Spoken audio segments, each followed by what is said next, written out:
Hello and welcome to Zestology. This is the podcast about energy and vitality and motivation and living with a little bit more zest. Coming to you today from London, slightly different location to what you might be used to, and that's because recently I moved house and now I'm, still in London, but very close to the River Thames, and I'm by the Thames at the moment, and in the background, unfortunately, the predominant noise is that of a kind of whirring engine of a little speedboat that's going past. But once that's gone past, you should be able to hear kind of a bit of wildlife, a few birds. It's nice to feel like you can live in London but have a little bit of nature on your doorstep as well. I definitely feel like that here. Coming to you from London, and moving house is supposed to be one of the three most stressful things in your life. But perhaps it's because of the techniques from Zestology, but I feel like it's all kind of gone all right and we're settled in very nicely. So, Zestology coming to you from the Thames in London. And today's podcast is all about success. Slightly different format this week because two authors of the same book interviewed one after the other. Exciting, eh? I'm just pausing because in the distance on the Thames there are lots of rowers and a speedboat kind of travelling alongside them. I bet they are training for the boat race, which happens pretty soon here in London.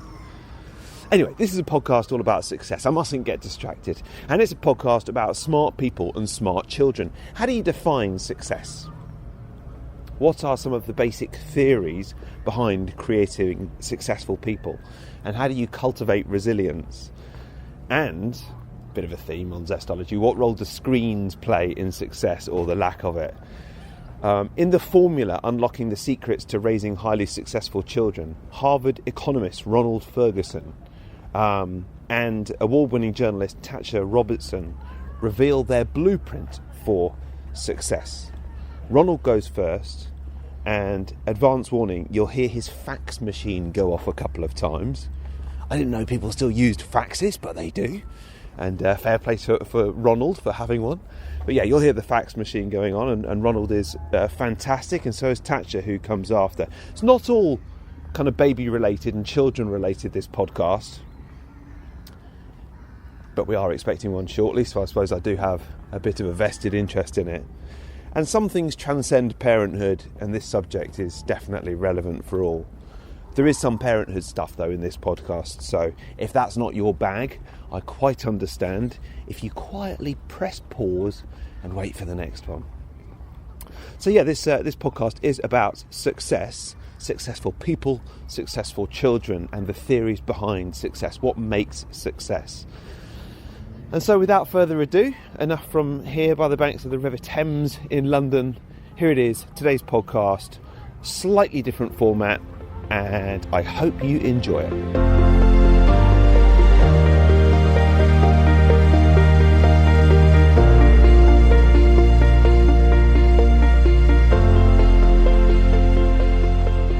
I've been looking forward to talking to you, and I thought a good question to start would be asking you what you mean by successful. The title of the book that comes out next week, how do you define successful in children?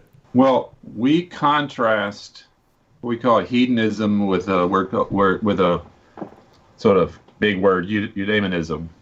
And the idea is that people can think that they're successful when they have a lot of material things, when they enjoy a lot of physical pleasures, but that's not nearly as rewarding as what we call full self-realization, which is making the most of your talents, finding a purpose in life, achieving that purpose, serving other people, achieving deep insight into the things that interest you, avoiding material hardship, but not necessarily being rich. So we have a little equation that we use that is smarts plus purpose plus agency equals fully realized. And by agency, we mean having the gumption, having to get up and go, having taken the initiative to actually follow through and to achieve your purposes, to do your best, to make the most of your God-given talents.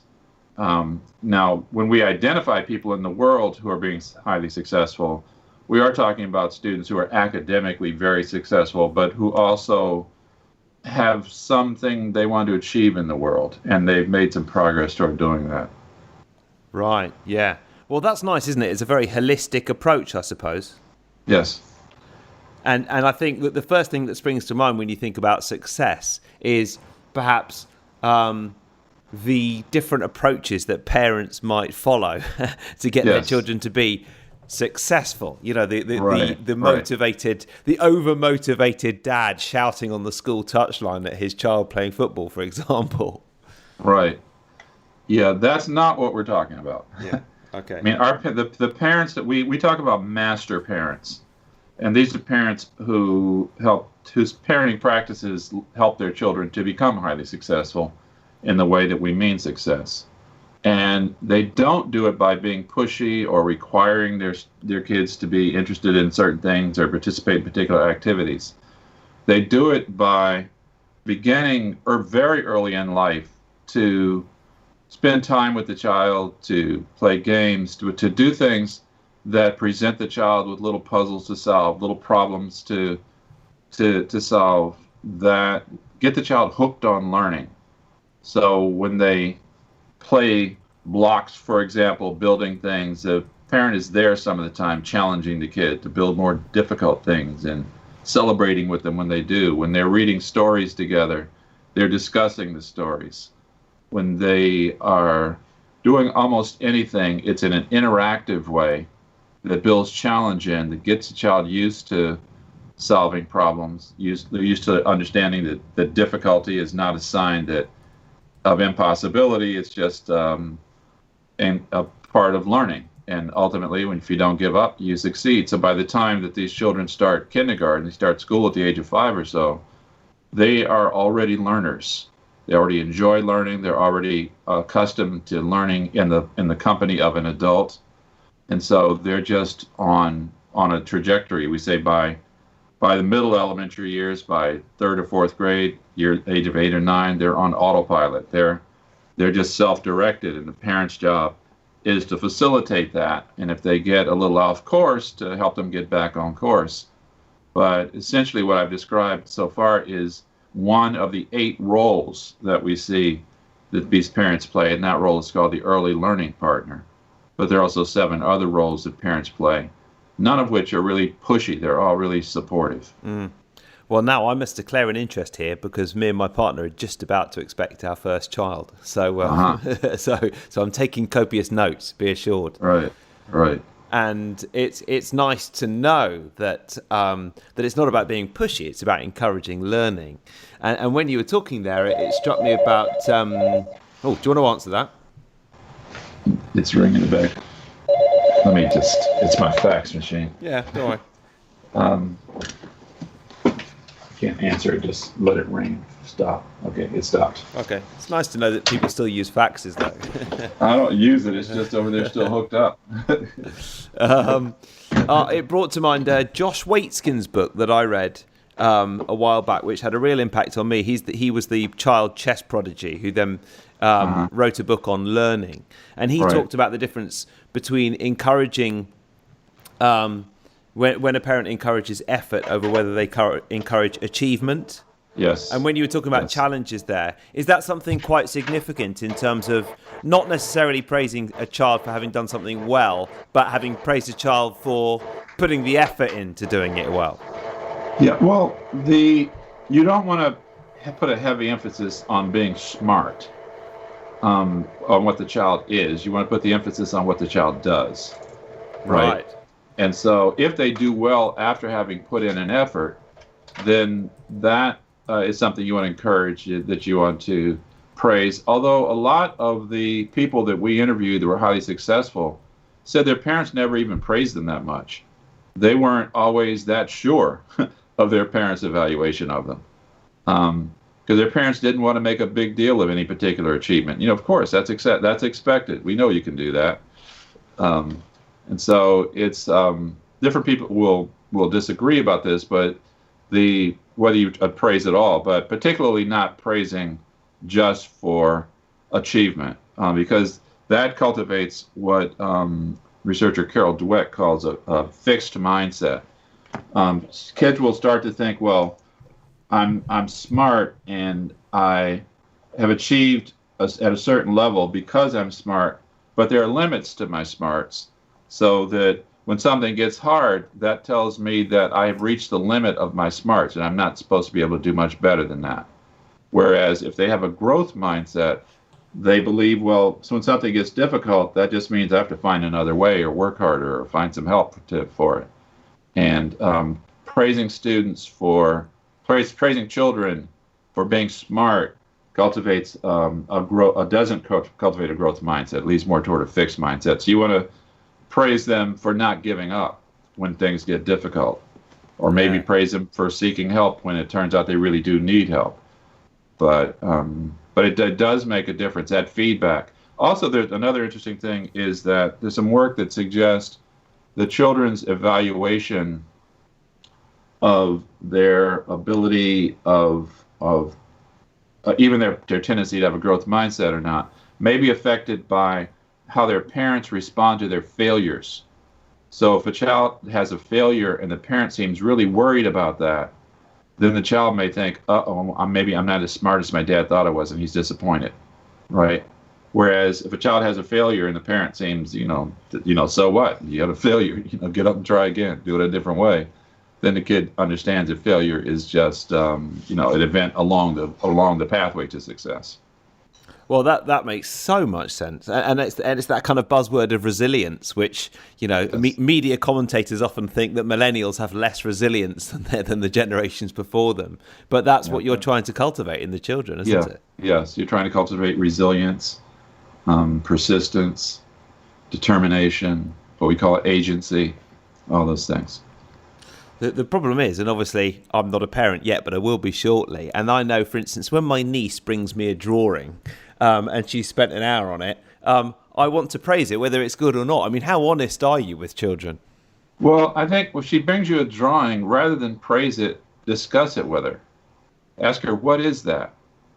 And tell me a story about this. And so expressing interest in it and interacting with her about it. So it's not about whether it is an exciting expression of her talents.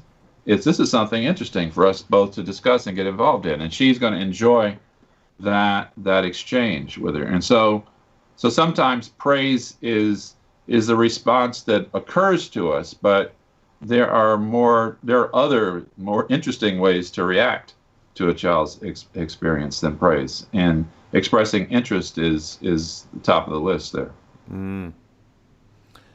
What role does screens play in your research? Because obviously it's so new in terms of how we bring children up.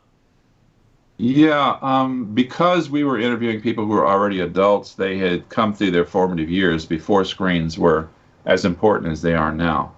However, the wisest thing I've heard about the use of screens is to use them in the way you use a book, and for about the same amount of time. There's some learning purpose, but you don't have long spells of using screens. Now, one of the reasons that screens are not highly effective is that they don't provide feedback. Okay, the strongest learning experiences that children have are when they say something or do something, and then somebody or something reacts to that. And so there's back and forth communication. I mean, there is some research that shows when somebody is communicating with you through a screen, and there is back and forth communication, then that does have learning value. And so it's as if you're just having a conversation and the person is someplace else, but it's a real person you're interacting with. Your brain has to receive those messages and process them and shape messages to send back in the other direction. Well, there's certainly... But if somebody's just sitting there being passive, then there's not a whole lot going on up in your head. Go on. Well, it's difficult because there's kind of shades of that, isn't there? For example, there's apps for children where it might be ostensibly active in that there's an active role in drawing a picture and bringing in different elements and dragging and swiping and all sorts, but it's still not quite the same as reading, is it?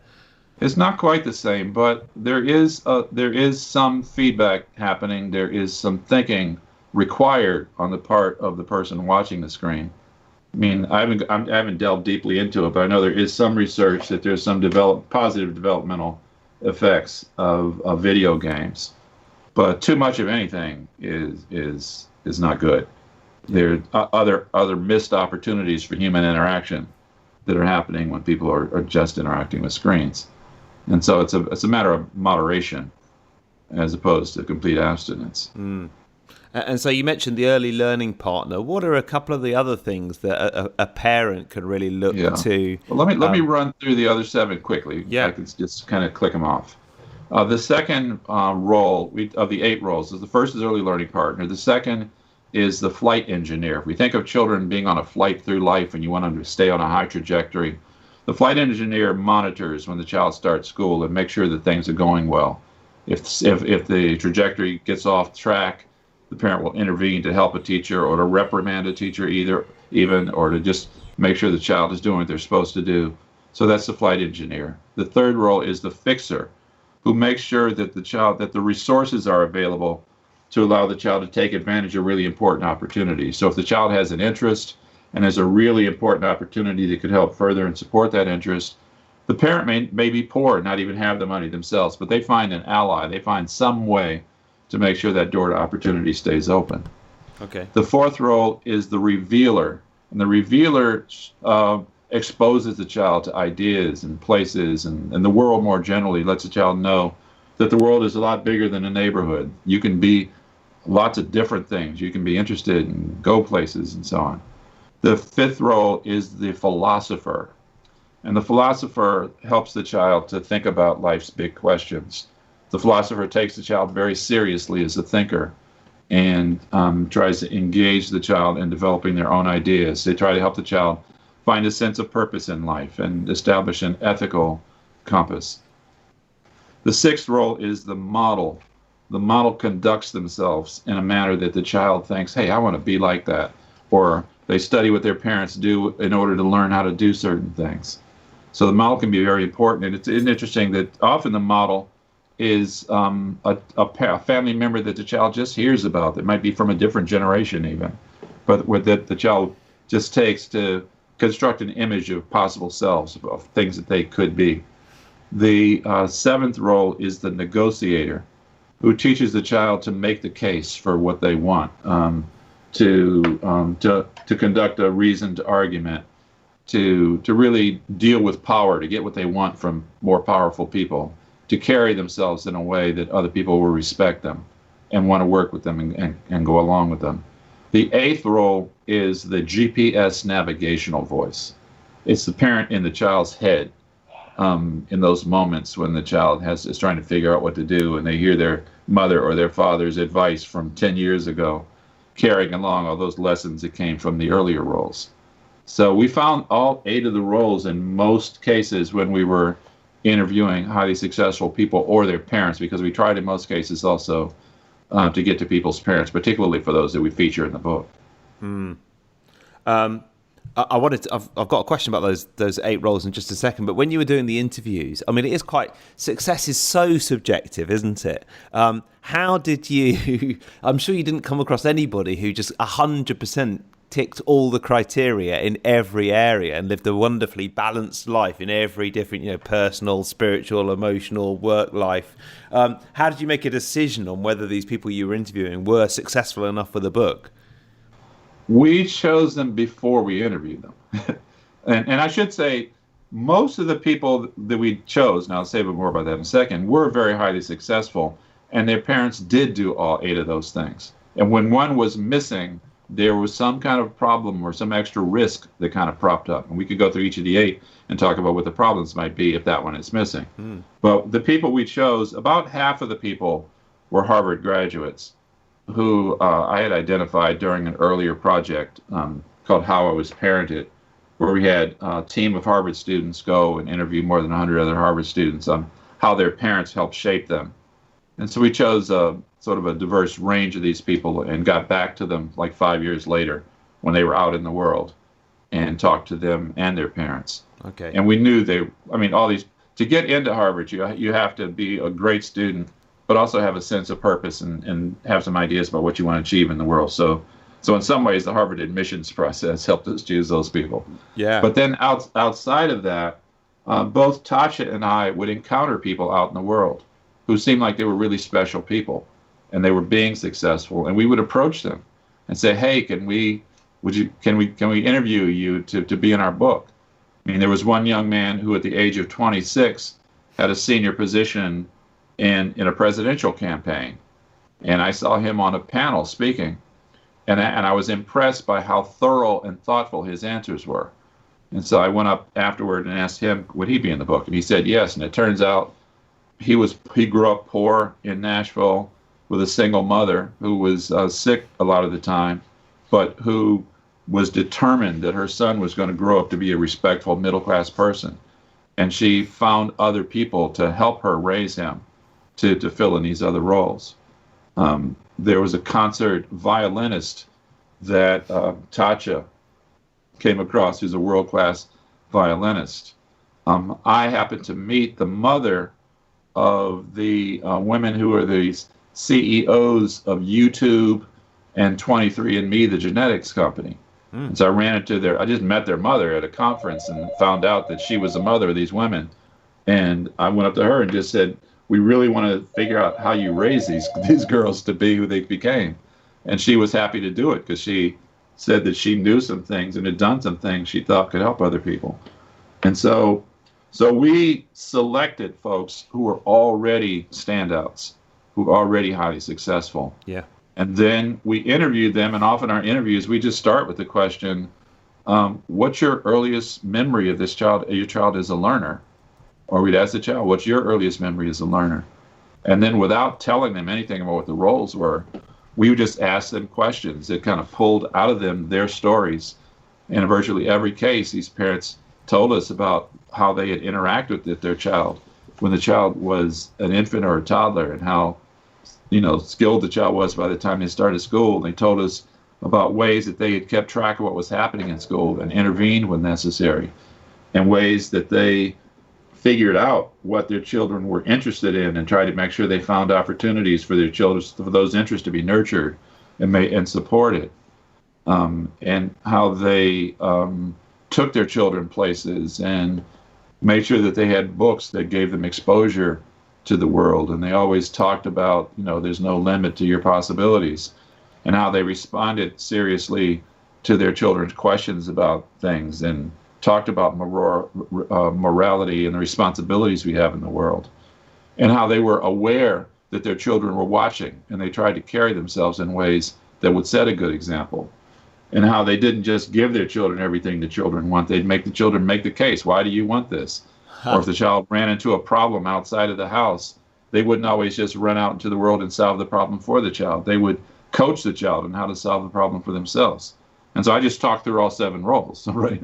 And everything I said probably sounded pretty reasonable. Yeah. And these people were so determined to be great parents that they figured this out on their own, and they followed through. Yeah. And in terms of, I know you've devoted, so much time to looking into education and thinking about how children are brought up. What role does science play in your work and this book? Well, science really confirms the importance of the roles. So there's strong scientific evidence that the brain is in a really rapid, important period of development during those early years of life. There's a period called developmental plasticity, where the brain is really being constructed. A child's brain, by the time they're 3 years old, it's 80% of the size of an adult's brain. And the brain scan neural networks of a 2-year-old look more like an adult than they do like an infant.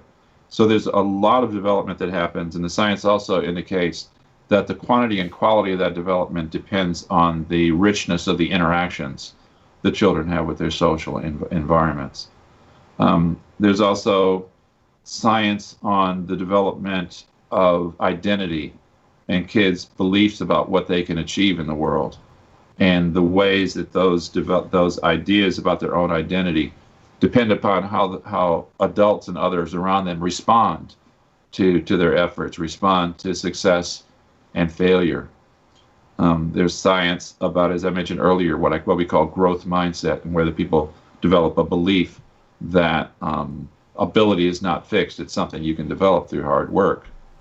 And there's science that helps us understand why certain people persist and hold on to the same goals over long periods of time. That's what Angela Duckworth's work is in her book, The Grit. And similarly, and Carol Dweck's work on growth mindset deals with those kinds of issues. And so for pretty much all the issues we talk about in the book, these are not arbitrary issues. There's science, there's research outside of our book that affirms the importance of these things, the importance of associated experiences children have in childhood. And when parents have a really strong determination to be great parents, they figure these things out.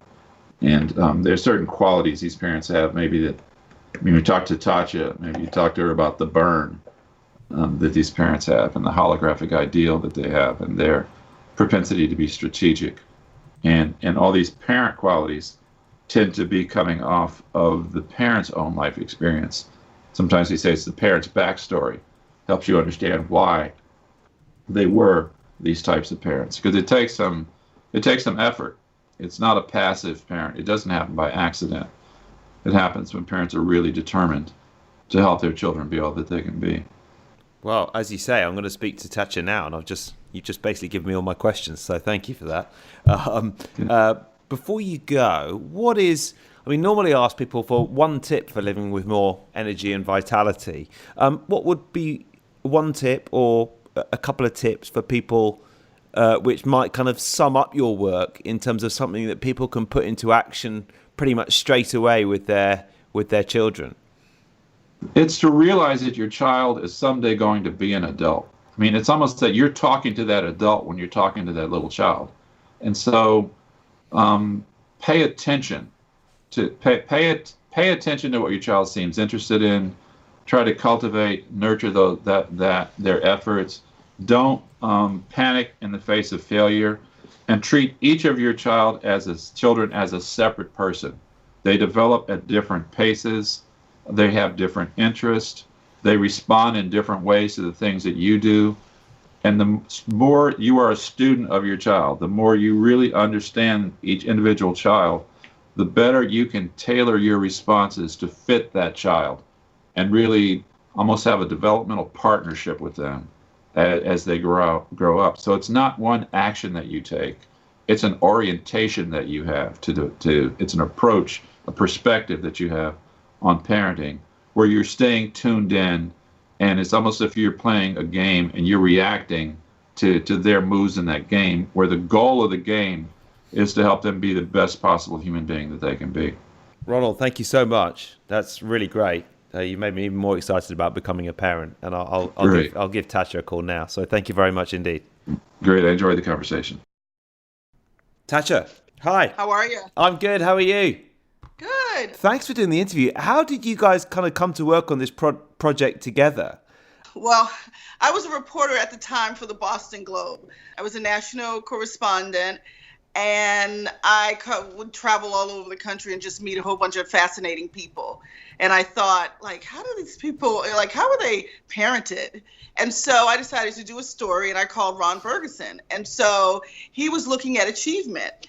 And so I just became obsessed with, these fascinating people, these really smart people, they seem to have been raised in a similar way. And I wanted to know if there was a pattern, if there was a formula. So I started interviewing people for 10, 15 years.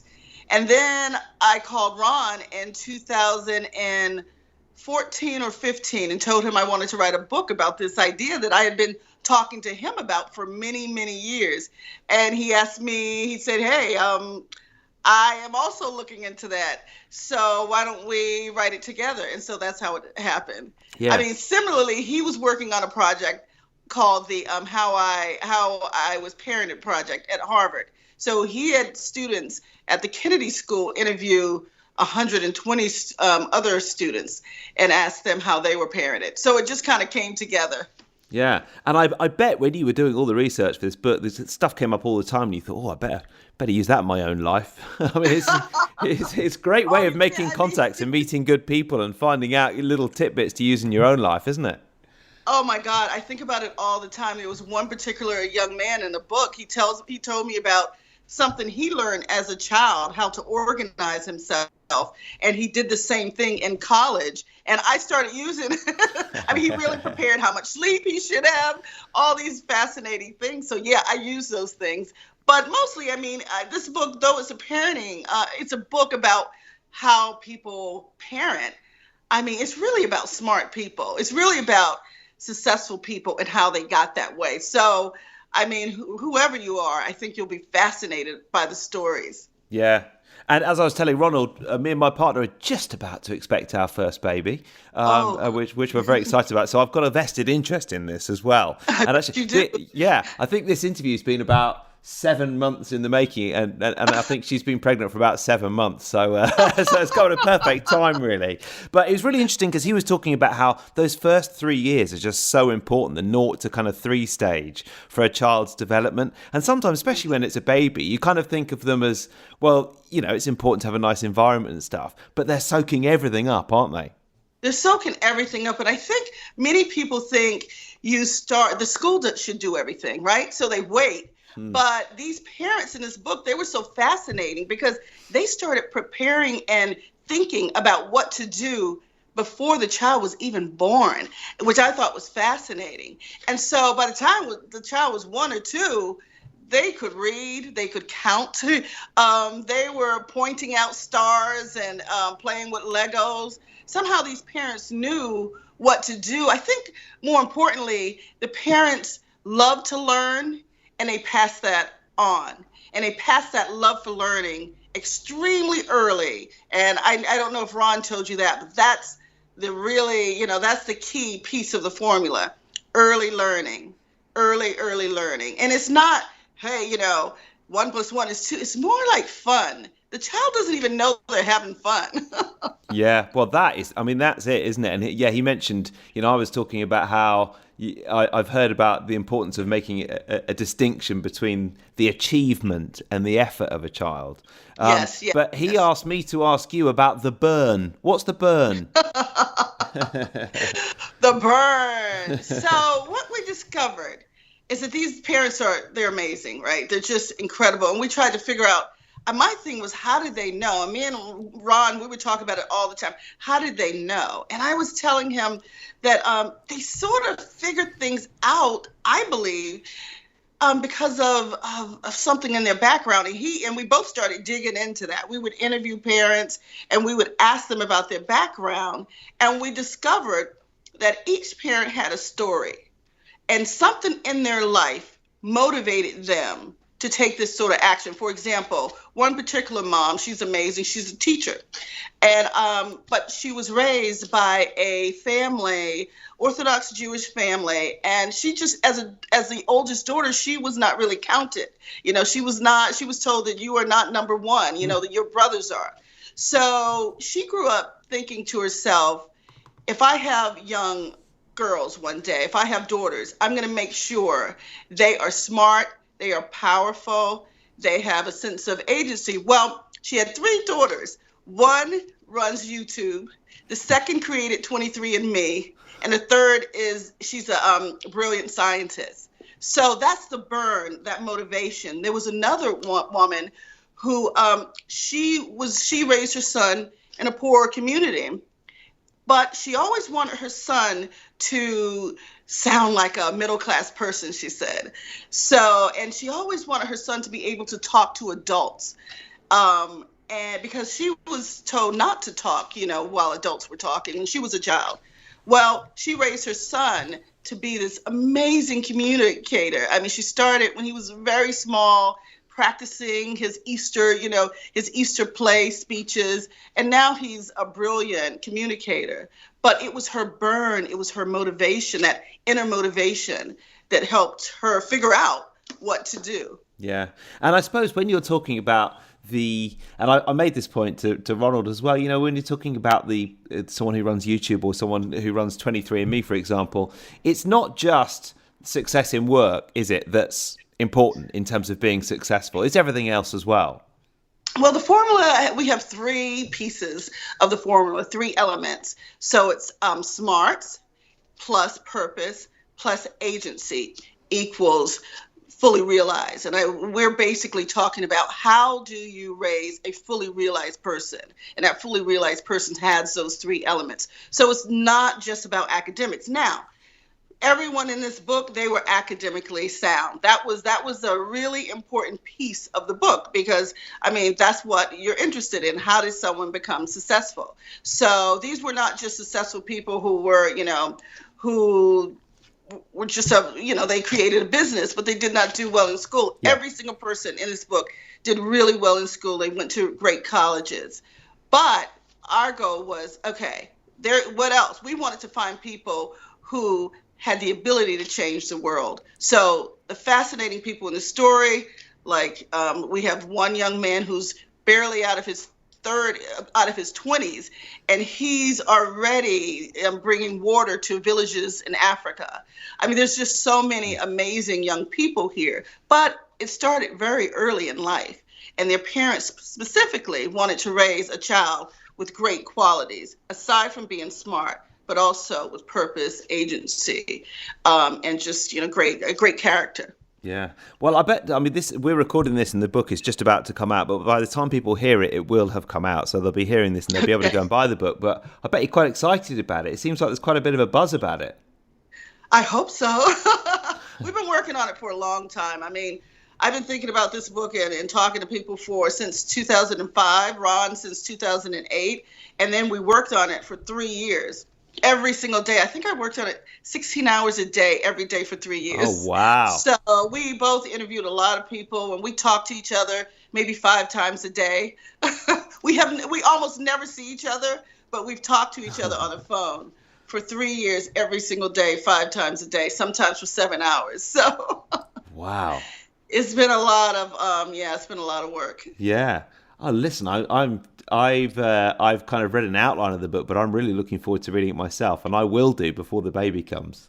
Yeah, I hope you. There's some great stories in there. It's really some amazing narratives of some. I don't know if Ron told you about some of the people that are in the book, but just some fascinating people. And the key to this, we want to say, is that that we found that these parents, these master parents, as we call them, regardless of what race they're, how much money they make, how much education, they were able to do this. They all did the same thing. They did similar things. So race and socioeconomics did not really matter. Now, families who were poor, who were raising a child in poverty, needed help, of course.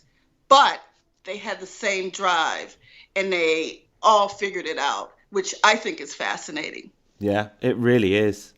Now, this podcast is about kind of energy and vitality. There's a couple of questions that I ask everyone at the end of the podcast. And I'm not going to ask you on Ronald's behalf, but I'll ask you on your behalf. What is one book that you would recommend? And one tip for living with more energy and vitality? And it could be incorporating something in terms of the book, in terms of helping your kids live with more energy and vitality. But whatever you can freestyle with it. Okay, so what you want me to mention another book, right? So a book recommendation and a tip for more energy. Yeah. Okay, more energy. I love the book Flow. Have you ever heard of Flow? It's one of my favorite. Is it written by Geo? No, it's written by, his name is really hard to pronounce, Miguel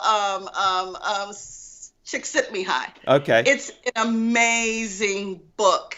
It's a pretty famous book. It's about, when someone's like, you're real focused on something and you're like in this moment, that's what being in flow is about. So he coined that phrase. He's an amazing psychologist.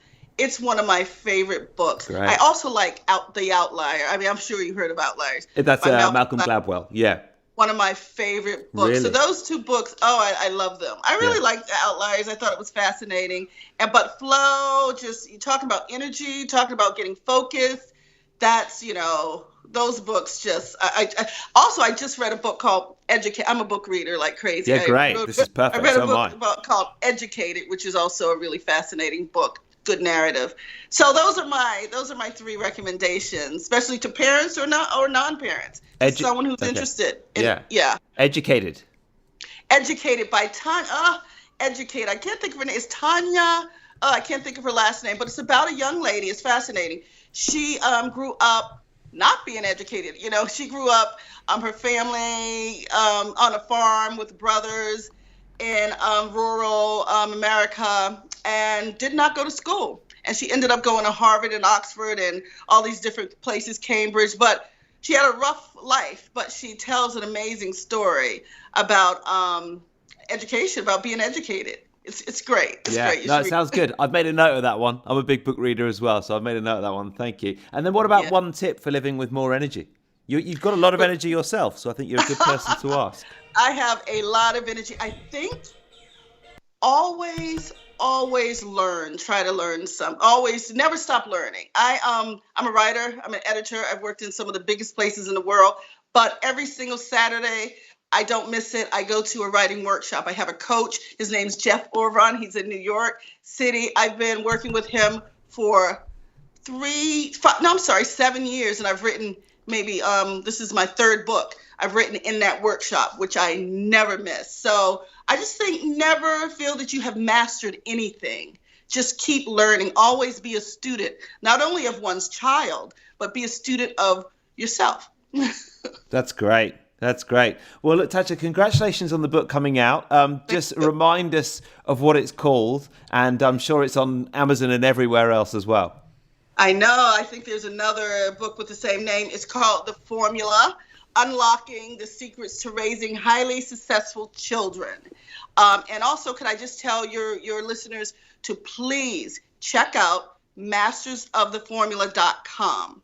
Mastersoftheformula.com. That's our website. We're going to be doing all kinds of interesting things. We've been interviewing fascinating people to kind of go with the book. So it's never going to stop. The formula is going to be like a movement. It sounds like if you were working 16-hour days for years, this is like a baby, isn't it? It's like a baby. Coming out into the world. I love it. My baby. Oh. Good luck with it, and thank you so much for coming on Zestology. Thank you. I enjoyed it.